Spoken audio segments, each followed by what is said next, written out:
What's going on, ladies and gentlemen? Z-Man here, and this is the Blog Talk Companion Show.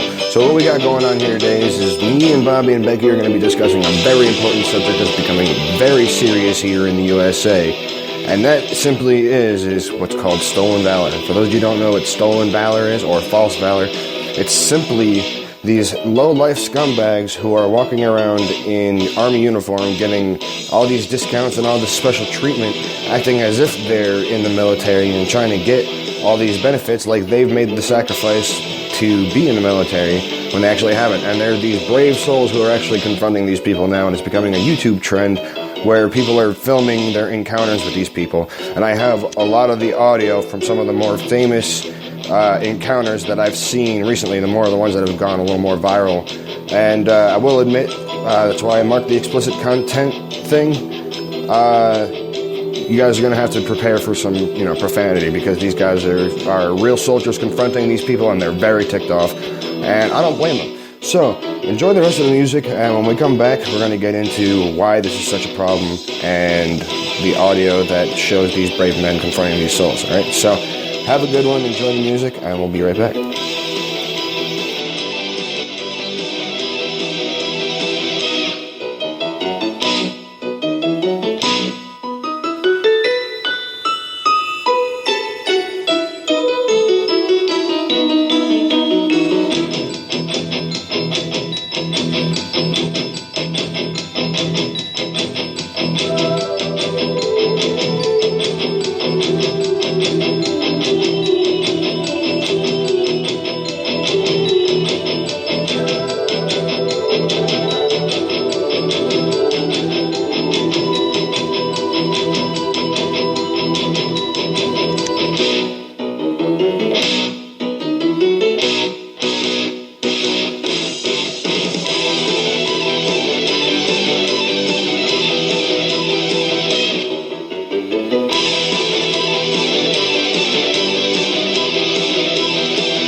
What's going on, ladies and gentlemen? Z-Man here, and it is Christmas Eve, and that was some awesome music brought to you by, what the heck are they called? Oh yeah, the Trans-Siberian Orchestra, and they really know their stuff, guys. They're a really, really top-notch live performance. I had a boss that used to be their stage manager. The guy was kind of a jerk, but he got stuff done. But moving on, that was Trans-Siberian Orchestra. If you're curious what the song was, it's Wizards of Winter, the instrumental version. And let's get down to brass tacks here. False valor is a major problem going on in the United States, and we're going to do a quick companion episode so that I can bring some of you guys who are going to be listening to the Blog Talk show later some audio of what these guys are actually doing, so that you know what we're talking about, so that you're not quite flying blind with the Blog Talk show today. I was trying to get Bobby to come on with me and discuss this a little bit, but he's actually really busy at work right now, so we're probably maybe be able to get him on in a little while. I don't know yet, but at the same time, we'll see if maybe we can talk to him on the blog, or well, we're definitely going to talk to him on the Blog Talk show later. So for now, I'm going to just play you guys some of the clips I've got here. Now, I've got 3 different clips, and I'm going to go from the more innocent to the outright liars. Now, this first one was labeled on YouTube GameStop fraud. Now, I apologize if the maker of this video happens to be listening. I can't remember who actually made the video. I forgot to write down the actual YouTuber who posted this, so I apologize. But if you're really that concerned about false valor, then I'm sure you're not going to mind that I'm using your content. But this guy I don't remember his name. I don't really want to give out any names because I don't want to be responsible for any further attacks this guy gets. But he seems fairly innocent about it. It seems more like he just caught in a lie that in a passing lie that these guys he just happened to lie to the wrong people. Which is, he's a young GameStop clerk claiming to be a vet. I'm not exactly sure what he claimed he was, but these guys whip out their phones and start recording and start questioning him and showing him pictures of the patch that he supposedly wore on his left shoulder, indicating what platoon he was with and what regiment and so on and so forth. I never served, never claimed to have served, and I have plenty of family that served. My father was a Marine, or was a military police officer in the Air Force. My grandfather was a Marine, and my great-grandfather was a founding state trooper here in New York. So and that's just on my father's side. My mother's side, I have family that was on Normandy. I have family that served, who was part of Kennedy's security, John F. Kennedy's security detail. You know what I mean? I have a lot of different history that traces all the way back to all these different forms of law enforcement. But back to what I was saying is this young man just seems to have made a innocent mistake, just trying to seem cool. I think he might have even been wearing a Call of Duty t-shirt at the time. So anybody who runs into these dorks, they tend to just try to, say they're military or whatever. And a quick little side story was I took a friend of mine shooting. He's from the city. I would more or less call him an acquaintance, but my two neighbors who I'm good friends with brought him up with them. And he's this skinny little short dweeby guy, and not that there's anything wrong with that, but he had never really handled a firearm in his life. He lives in Manhattan, and I live way, way in the deep woods of upstate New York, where we can fire rifles and not have to worry about hurting anybody or anything like that, because I have plenty of property and so on and so forth. So down to it is we hand him a rifle, and he shoots a couple of rounds, and he couldn't hit the target, and he goes, "Wow. I swear to God," he said word for word, he goes, "Wow, that's nothing like Call of Duty." And my jaw dropped, and I was like, "You have to be kidding me." And I looked at him and I said, "Do you realize that it takes years and years and years of training to be able to fluidly operate a firearm such as the one you're holding?"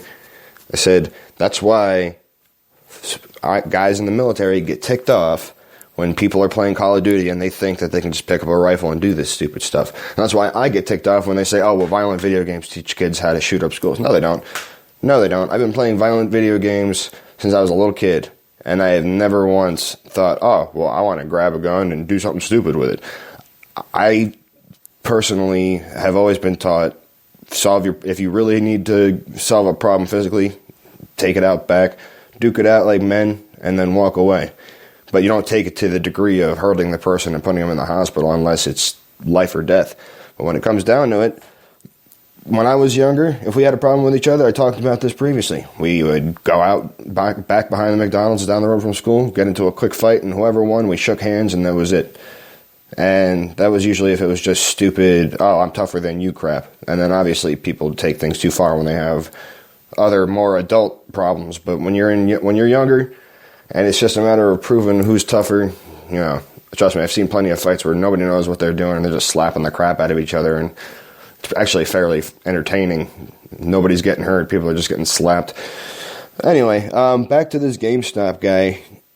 He was questioned by, I believe they say what they did, but again, profanity warning, so I'm going to start the audio. Quick note, the audio quality is not going to be that great. Is that it? I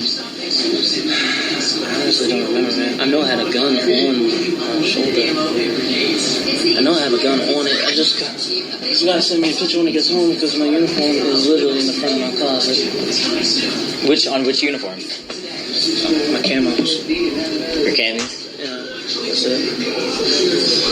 That's the last time I put a patch on. Oh yeah, patch on your camis? Yeah, I had to. They gave me my new patch all I did was I put it on with a pin needle because I never got the chance to put it on permanently. Oh, you put a patch on your camis? Oh, you mean your desert camis? Yeah.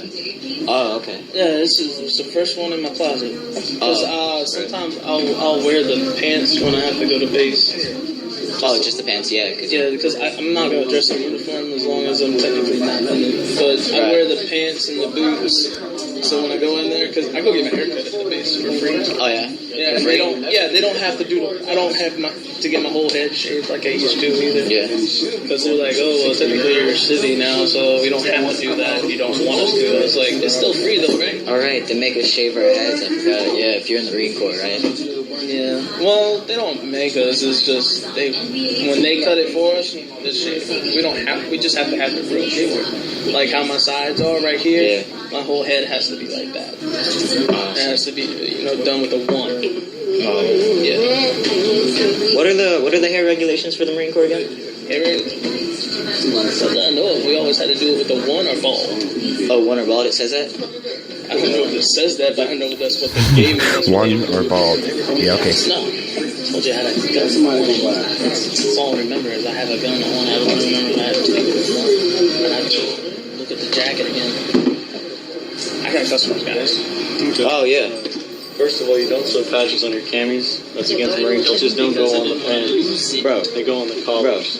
Bro, you know there's a law against this, right? It's called false valor, man. It's called I have all my shit at home, so I don't really give a fuck what y'all saying. Somebody's scared. But it's false valor, man. I wouldn't say you were a Marine if you weren't a Marine. Do you have your ID with You're talking to 2 guys who've given... Dude, we've given so much for this country. You know that, right? Doesn't matter. People die, man, to get the fucking title Marine, man. We almost fucking died in boot. Are you kidding me? It goes on your collars, not your shoulder, dumbass. I wouldn't lie, bro. That's a shame. A real Marine would have their ID and know the Marine Corps' birthday. Real military don't act like that. Fucking jokes. Bravo, gentlemen. Bravo. My hat's off to you. Golf clap. I have to say, these gentlemen had the gall. Well, I wouldn't even say it's gall. They had the right to call this gentleman out because the young man had the gall to try to say he was a Marine. Now, he was fairly young, so I guess we'll take that one with a grain of salt and we'll, let that slide because young guys say silly things trying to impress other guys. And most people who haven't served, because me and my dad were actually talking about this morning, most people who haven't actually served don't know when these guys are lying or not. We don't know the regulations. We don't, So you can say, oh, well, I served with the EOD squad and blah, blah, blah, blah, blah, in the 5th Regiment Battalion of Chartreuse. And we're just like, what the hell are you talking about? I guess, you sound pretty damn official. So,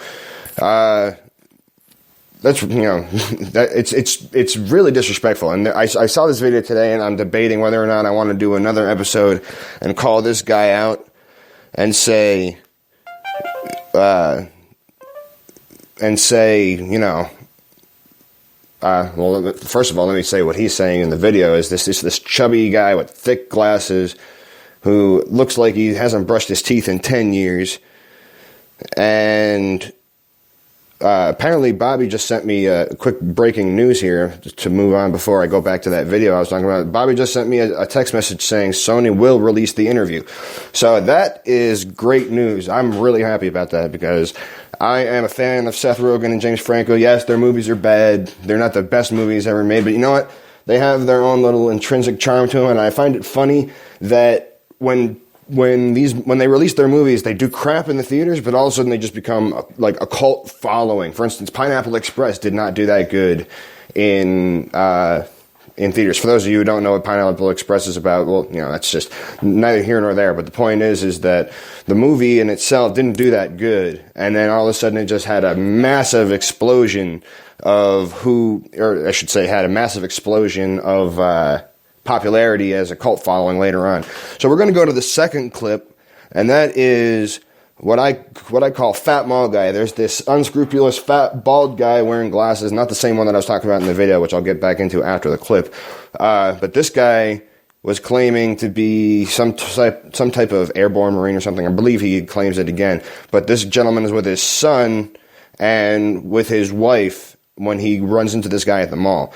So what he did, and it was a little aggressive, but I understand the guy's the guy's emotion towards it.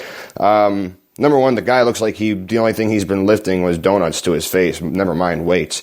But number two is that when you have friends who die for that kind of thing, you become a little more, rabid about protecting that camaraderie and that brotherhood that you had, because that's really what it is. Those people become your brothers. You go through so much crap that that social standings and race lines just completely disappear. If you watch the movie, which it was part of the audio that I took from, that I use as a funny clip all the time, is Full Metal Jacket.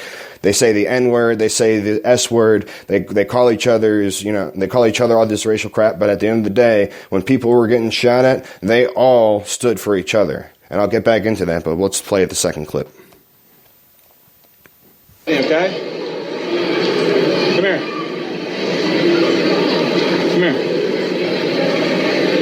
Hey, sir. Hey, my son would like to meet you. He really admires guys in the Army. Hey, buddy. I'm Sean. What unit were you in? I'm with the 2nd Battalion Rangers. 75th? 2nd. And we're 75th Ranger Regiment with the 2nd Battalion. What's your MOS? My MOS is 11 Bravo. All right. I'm what's called Attack 1. All I do is I go out on missions. Where'd you get your 3 CIBs at? Afghanistan. All 3? All 3. You know you need to be in 3 different campaigns to get 3 CIBs, right? This one was from Afghanistan. Okay. That's from Iraq. Okay. And that was for my 2nd rotation back to Afghanistan. You know, no matter how many you do, you can only get 1. For Iraq, Afghanistan, all 3, you can only get them. You know that, right? Because my campaign took me outside of mission lines from Afghanistan. That doesn't make any sense. And you're in 2nd Bat Rangers? Yep. There it is. Where's your combat patch at? I gave it to a little kid again. All right, why's your flag so low on your shoulder? It should be up here. Got me on that one, bud. Why are your boots are all on blast too? Because I literally just got home. From where? From Fort Lewis. Fort Lewis? Is that where the Rangers are? That's where we're stationed. How come, where's your shirt underneath? Your tan t-shirt. What's your rank? I'm a staff sergeant. Staff sergeant? Where'd you go to basic training? Fort Jackson. Fort Jackson? You know, the infantry only goes to Fort Benning, right? Yeah, for Ranger training. No, for basic training. No, I didn't start off as a Ranger, as infantry. You didn't? What'd you start off as? I started off as a M1, as a driver for Humvees. What's the actual MOS for that, for a driver? My driver MOS, hold on 1 second. Staff sergeant. Staff sergeant. He's calling a staff sergeant. Why is he calling a staff sergeant if he's already a staff sergeant? That doesn't make much sense. Hey, where are you? Come here. Okay. Okay. You want me to meet you there? He's calling a staff sergeant when he's wearing the rank of a staff sergeant. That makes much sense. Okay. Here it is, guys. Stolen valor at its finest. He's full of shit. Wearing a United States Army uniform. Claims to be a United States Army Ranger. Okay, listen, what we're going to do is we're going to step down here. Okay. With my Sergeant Major. All right, let's go. Let's see your Sergeant Major. So you shop at the mall with Sergeant Major on Black Friday? Sometimes. Yeah? That's cool. Why don't you just admit you're a phony? You know it's illegal, right? What you're doing right now? Let me tell you something. If I was a phony, yeah, then I wouldn't be wearing this uniform. You wouldn't? No. Because you are a phony. I just called you out on about 10 different things, and all of them are bullshit. This is illegal. What you're doing right now is illegal, because you know what? I've worn that fucking uniform, and I've had friends get killed in Afghanistan wearing that fucking uniform. No, you haven't. You're full of shit. 12 years in. Stolen valor. Right here. Stolen valor. Let's go. Stop it. At its finest. What's your name, dude? Okay. Thanks, buddy. See you later, pal. Go have fun with your Sergeant Major at lunch. Fucking asshole.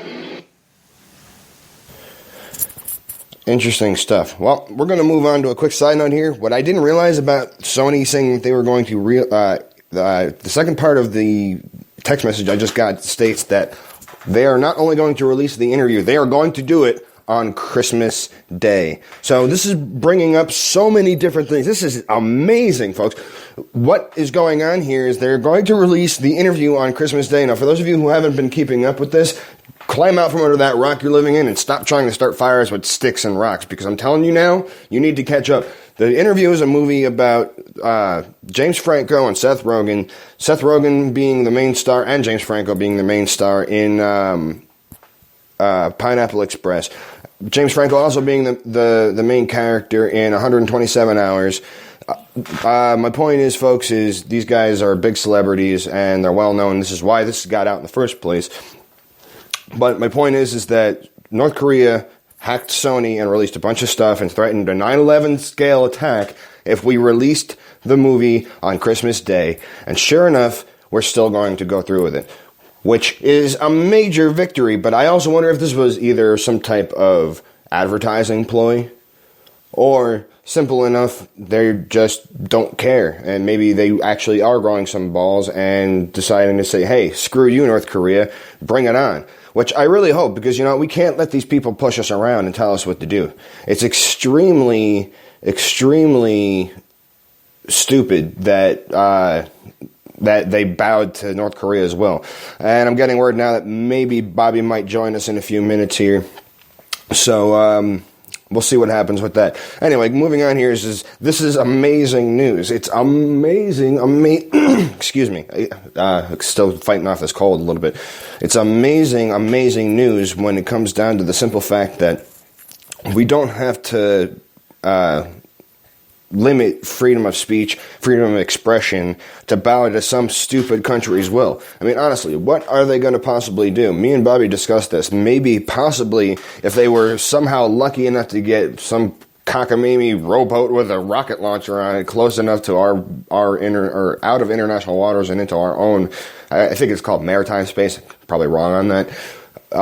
They would only be able to possibly lob some kind of small warhead at us from the sea, which we would see coming from a mile away, and we'd blow them out of the water. On top of which, I know Patriot missile technicians, and I'm pretty sure he works on other missiles too, but I know he's currently in the military. He works on all the systems for him and everything, and told me that we could easily stop a small single missile, 2-missile attack. That would be nothing. That would be like getting shot at by a BB gun compared to the type of defense system we have. Now, if it was something like Russia, where they launched every single ICBM they have at us, then a majority of them would get through our defenses.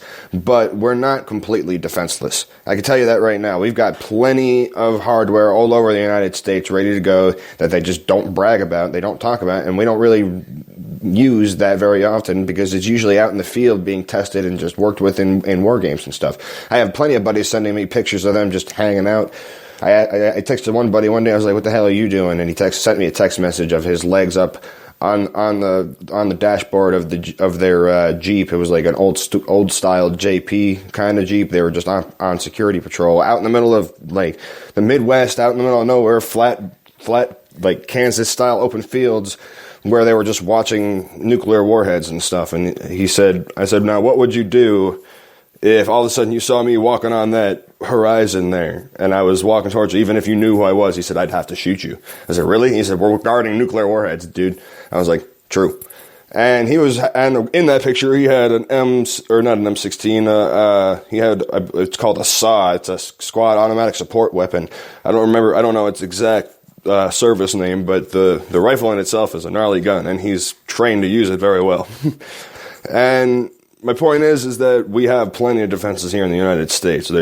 But that's part of where we talked about an article the other day. This is where this all leads to. We talked about an article on Blog Talk Show the other day where, actually I found the article. It was North Korea was planning on sending, or supposedly has troops here in America or teams or whatever's on standby to attack nuclear power plants and stuff in the event that the American power grid goes down for some cockamamie reason. And supposedly, I believe it was Bobby who told me that there's people speculating that North Korea has a small nuke on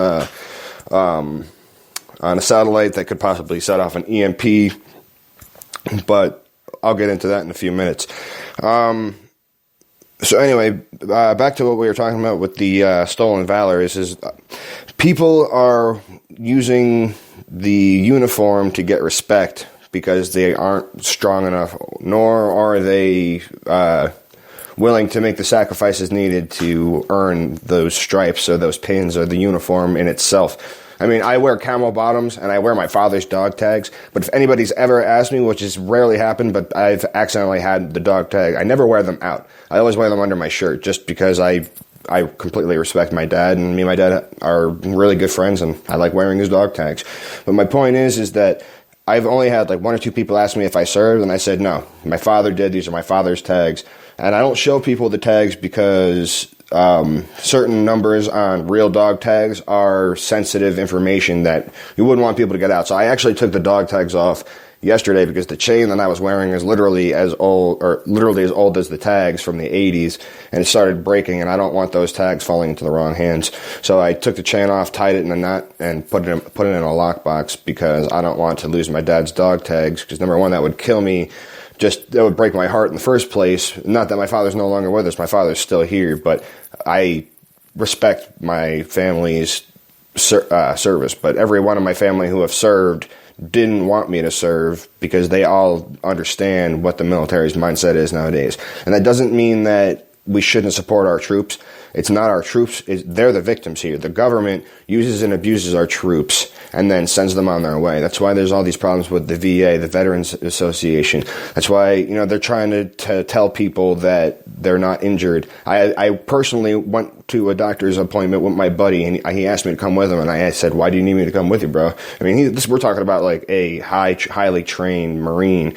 Tough guy, not afraid of a freaking thing. And I was like, are you scared? Just busting his balls. And he goes, no, I might need you to hold me back. Mind you, I used to be 260 pounds, and I used to, bounce and be a bouncer and stuff like that because I was just able to manhandle people with my size. Point is that he asked me to come with him because they get so infuriating that he thought that he might get aggressive and confrontational with these people because he took 2 rounds, 1 to the shoulder and 1 to the hip. Now, the guy was a champion martial artist, and they even said that the reason why, and I saw them say this too, and they said, you're lucky that you're extremely athletic and that you developed your body to be able to handle abuse. Otherwise, you wouldn't be walking the way you do right now. Because he walked without a limp. But the reason is because his bones were just a little bit harder, a little bit stronger, and instead of just completely shattering his hip, it just busted a chunk off. So if you looked at his hip, you could see that there was a weird malformation, but he was a very determined guy. He went through a lot of physical therapy, and he worked to the point where he didn't walk with barely an impediment. I mean, literally, the guy was still able to kick better than I could. I mean, I used to be a 260-pound fat ass. But we get to the doctor's office, and they try to tell him that he was making his pain up in his head. And this was a new doctor that he had tried to get another opinion from. And they hadn't given him a complete workup yet, but they were looking at his files, and the other doctor was trying to say that he was making up the pain he was in, and then he pulled his shirt off. He was like, am I making this up? And he showed him the huge bullet wound that was in his left shoulder, and he goes, am I making this up? He's like, is this in my head? He's like, I don't want drugs, because they were trying to make it out like he was a drug seeker. He's like, I don't want drugs. He's like, I want you guys to help me so that I'm not in chronic pain. And seems like nowadays all doctors want to do is throw a prescription at you and send you on your way, which is not the way to treat people, because all it does is get them addicted to painkillers and all these other drugs, which I've had other friends who fell to painkillers, and I have other friends who've got themselves clean, but I have other friends that I don't talk to, have never seen again because they got into painkillers. And some of them were great people, were decent, God-fearing people. Some of these people were churchgoers, and then they get hurt, and it's tragic. They get hurt in an accident, they start taking painkillers, and then they start doing whatever they can to get painkillers because they're still in chronic pain. So we're not treating... It's one of the problems with the VA and all this stuff. That's why I'm going into it. It's because we're not, our medical system, especially in the VA, is not treating them for their chronic pain. They're just throwing a Band-Aid at them and telling them to suck it up. And it's not right. It's really not right. So the final clip we have here is a former Ranger and another vet. It didn't specify. Just said a former Ranger who, this young man, he not just to paint a picture. Not that their race matters, but a young man who looks Hispanic of descent, or I should say of Hispanic descent, confronting a man who is tall, Caucasian, wearing full military dress, digital camo with the tops and bottoms and the tan boots, and he's wearing some type of patch that the guy noticed, and he asks him about it, and his buddy whips out the camera as he starts as his other friend, the one that I previously brought up, starts confronting him about it. Apparently this happened on a college campus. The guy was wearing his phony uniform to class to get respect, and this guy happened to notice and starts calling him out on it. Again, profanity warning, and I apologize for the sound quality. That's not me. That's actually the fact that these videos were filmed with they were filmed with obviously smartphones and in public areas where there's a lot of people, and these people are confronting them in public. So if you're hearing a lot of background noise, that's not the recording. It's the recording, but that's on the original recording. So I apologize if it's a little grainy or if it sounds kind of crappy. This is, I tried to clean up the audio as best I could, but this is what I've been working with. So I know some people are like me, because I'm a sound snob. So when I hear stuff like that, I start getting a little annoyed, because I work in the live entertainment industry, and I'm a sound guy. I'm training to be a sound guy. I'm an apprentice right now. My point is that I understand if any of you out there are like, oh man, this sounds like crap. So anyway, my point is these aren't the best recordings, but I did the best I could to clean them up for you so they don't sound so bad and the voices are a little clearer. So moving on, here is the audio. If you want, but No, I'm pretty sure the regulation clearly states that if you're outside, you have to have your headgear. if you want, because I was wearing sunglasses a minute You ago. graduated Ranger School? Yeah, you know what's about? Why can you talk to one of your Leave that man alone. We'll bother you. You don't know that. We'll bother you. That's your ID?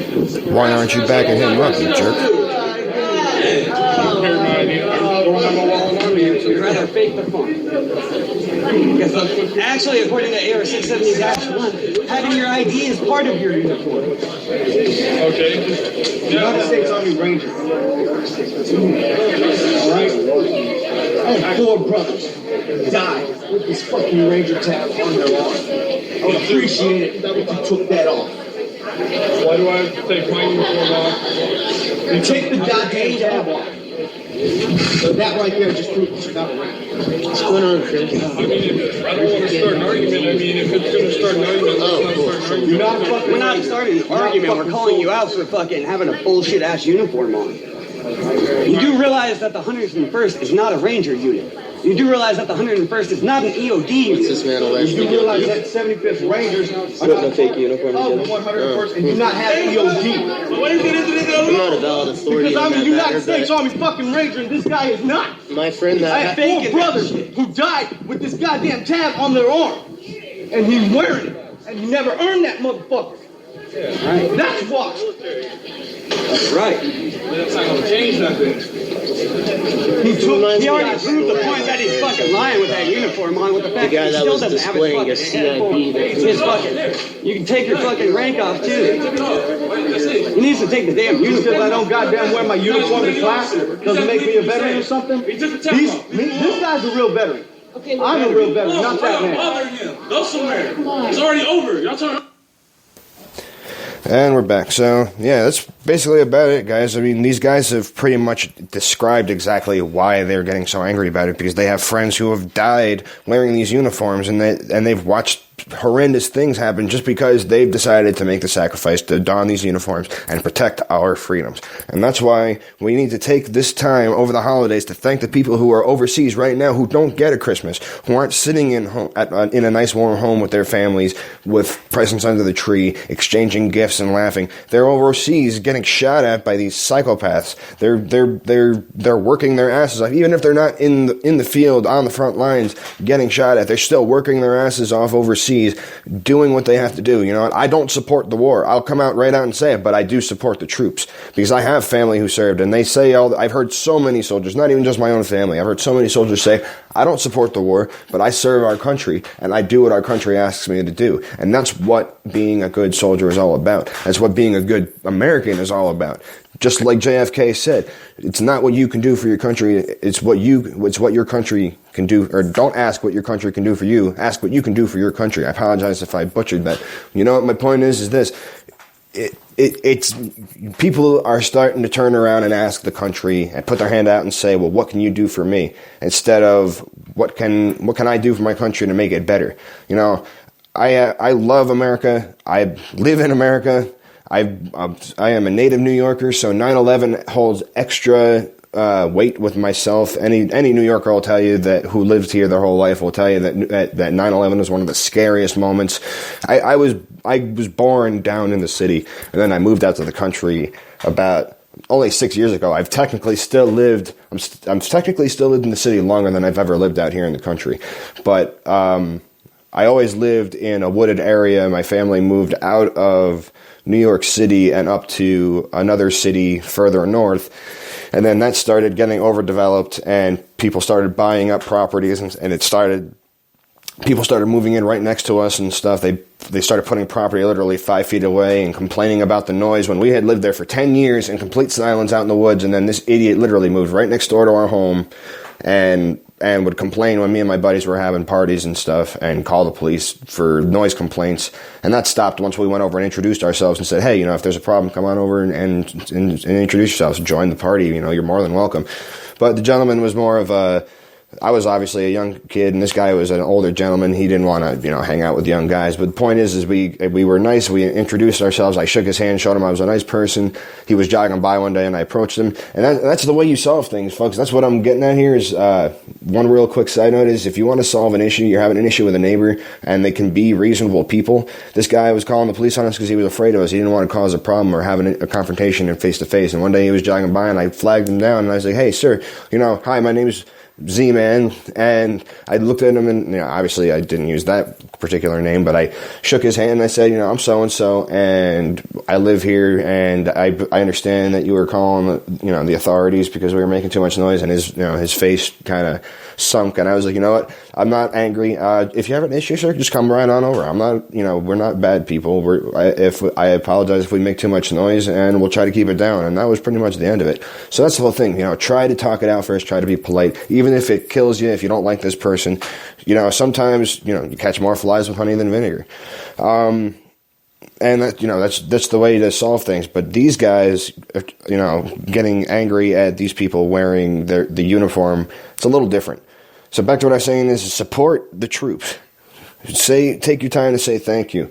If you're listening to this and you're a veteran yourself, thank you for your service, because I know exactly what you and your kind have gone through. I don't personally, I can't say I've personally gone through it because I've never ever served, but like I said, every single one of the male members of my family have served at one point or another, and I understand the mentality behind the brotherhood and the camaraderie and everything else, and what you guys go through in the line of duty. And I understand that there are people out there who are being, you know, disgusting human beings in that uniform and disgracing that uniform. And I know you guys are also trying to step up and say something about it, whether it's these idiots or it's somebody who actually, you know, went through the training but still does despicable stuff in and out of uniform.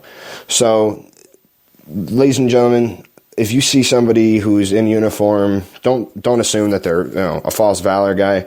But if you know that the guy, if you can tell that this guy is a legitimate soldier, maybe they're on duty. For instance, when the terror alerts go up here in New York, they place National Guard soldiers at the train stations for extra security. I've multiple times have gone up to them, shook their hands, said thank you, had conversations with them because they just look bored out of their skull, and we'll just have cool conversations. So, you know, you don't even have to walk up. You know, a lot of them don't even like being thanked for their service because they feel almost like they're being approached. You know, it's just don't thank me. I'm not a hero. That's what a true hero says. Somebody who does it altruistically, somebody who does it without wanting to thank you, without thinking about the consequences, does it because they want to help someone, and that's it. And that's what these people do. A true hero doesn't run away from the emergency; they run towards it, and that's what these gentlemen do. And I respect them enough to where I completely respect them, and I understand their struggle when they come home and they can't get jobs because the military didn't prepare them for the job market. Or on top of which they went. For instance, think about this. Gentlemen went into the military 8 years ago. The economy was completely different, and the world was completely different than it was now. So if you sign a 4-year contract, and then you sign another 4-year contract, maybe you started when you're 19, and you want to make it a career military thing, and then maybe you get injured, you hurt your back, or you just you wore your knees out, something like that, which happens quite often, and you get discharged for medical purposes. Then what are you going to do when you get out? You know what I mean? They trained you to run and gun and start infrastructures in other countries and run wire. We don't have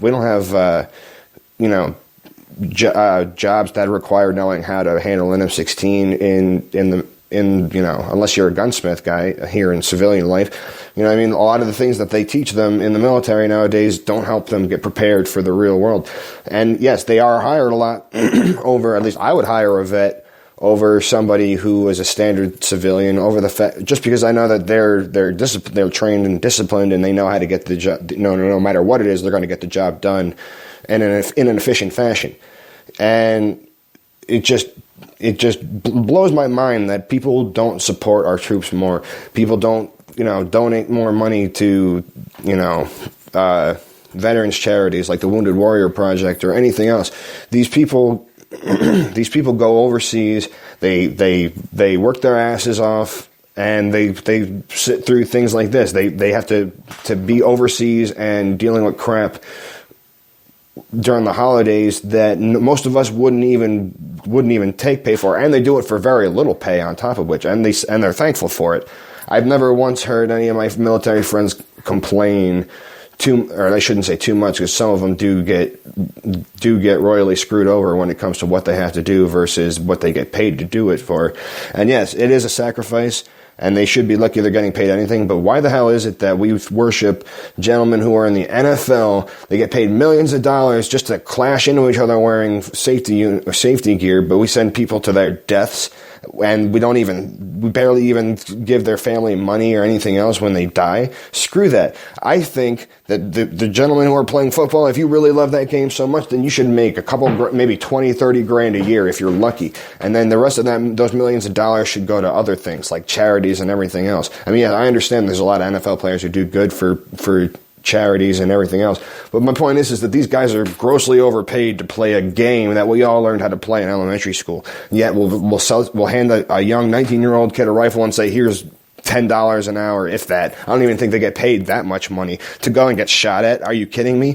We should be treating these guys like the superstars. Where the hell is these guys' parades? I don't remember seeing Tinker Tape parades for the returning troops here from Afghanistan or Iraq.